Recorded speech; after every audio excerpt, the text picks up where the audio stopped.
Hello, good নুন, welcome to a new blog. তো আমি সকালবেলা যে প্রসাদটা করেছি সেটাই তোমাদের সঙ্গে শেয়ার করছি। সকালবেলা থেকে উঠে আমার প্রসাদ হচ্ছে এখানে কলা সাবু দিয়ে একটা মণ্ড তৈরি করেছি, সেটা ভগবানকে দিয়েছি। তো এইটা হচ্ছে আমার সকালের প্রসাদ।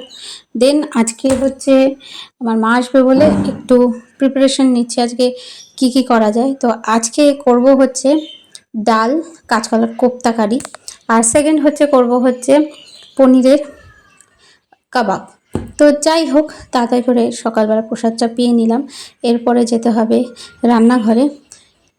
তো স্পেশাল কিছু করার জন্য একটু সময় লাগে রান্না করতে, তো সেইটাই তোমাদের সঙ্গে শেয়ার করব যে ডালের সঙ্গে আমরা কাঁচকলাটাকে বাইন্ডিং করে কিভাবে কোপ্তা করতে পারি।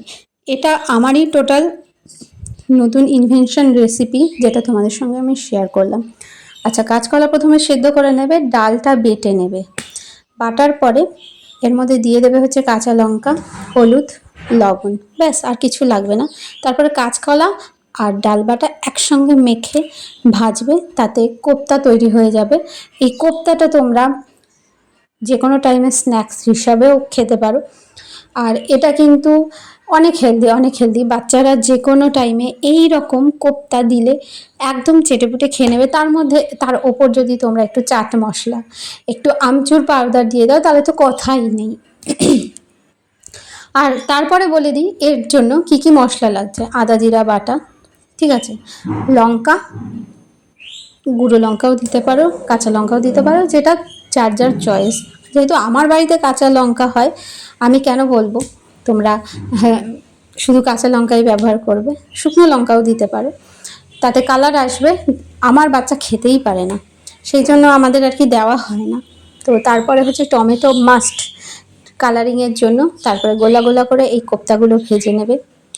তারপরে কোপ্তাগুলো তুলে আমি আলুগুলো যে সিদ্ধ করে রেখেছিলাম সেই আলুগুলোকে তেলে ভাজবে। ভাজার পরে তুলে নিয়ে তারপরে দেবে মশলা, আদা জিরা টমেটো পেস্ট, দেওয়ার পরে কষিয়ে আলুগুলো দিয়ে দেবে। দেওয়ার হয়ে গেলে একটু কষা কষা মাখো মাখো হয়ে গেলে তারপরে ওর মধ্যে দিয়ে দেবে ভাজা মশলা, আদা এই জিরে ধনে গুঁড়ো, একটু সামান্য 1 চিমটি গরম মশলা। আর এটা হচ্ছে অপশনাল, ঘি যদি কেউ দেওয়ার ইচ্ছে থাকে দিতে পারো, আমি তো দিইনি। আমি এই গরমে ঘি দিলে আর বুঝতেই পারছো কী হবে পেটের। তো যাই হোক, এই হচ্ছে দিয়েছি। আর এটা কিন্তু খুব অনবদ্য, মানে এই রকম রেসিপি আগে কেউ শেয়ার করেছে তোমাদের সঙ্গে? এত সুন্দর একটা সাত্ত্বিক রেসিপি, যেটা মানে খেলে মুখে লেগে থাকবে। যে কোনো কেউ বাড়িতে আত্মীয় স্বজন কুটুম এলে তোমরা তাদের অনায়াসে এই রকম রেসিপি খাওয়াতে পারো। আর সব থেকে বড় কথা, এর যে মশলাটা আছে এটা আমি শিলেই বেটেছি। শিলে বাটার মশলাটা মানে তার মানে টেস্টটা না অন্যরকম, ঠিক আছে। আর আমি যেহেতু একটু সাদা সাদা তরকারি করি, ভাবো যে টেস্টটা মনে হয় না। অ্যাকচুয়ালি আমি ইচ্ছা করে সব অল্প অল্প অল্প অল্প করে দিই, কারণ রেগুলার এগুলো আমরা কনজিউম করছি।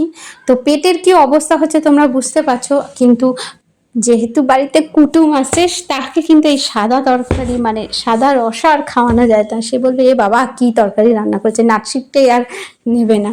তাই জন্য আজকে একটু হলুদটা বেশি করে দিয়েছি আর কি। তারপরে একদম লাস্ট ইনফরমেশন, কোপ্তা কিন্তু সব থেকে লাস্টে দেবে। কোপ্তা সব রসা টেনে নেয়, আর রসাটা একটু বেশি রাখবে, তাতে ও যতই টানুক না কেন তোমার কোপ্তাতে যাতে রসা থাকে, মানে একটু ট্যালট্যালে করেই লাগবে। এটা আমার মানে বক্তব্য আর কি, মানে এটা তোমাদের আমি জাস্ট একটা ইনফরমেশন করলাম। আর খেতে অনবদ্য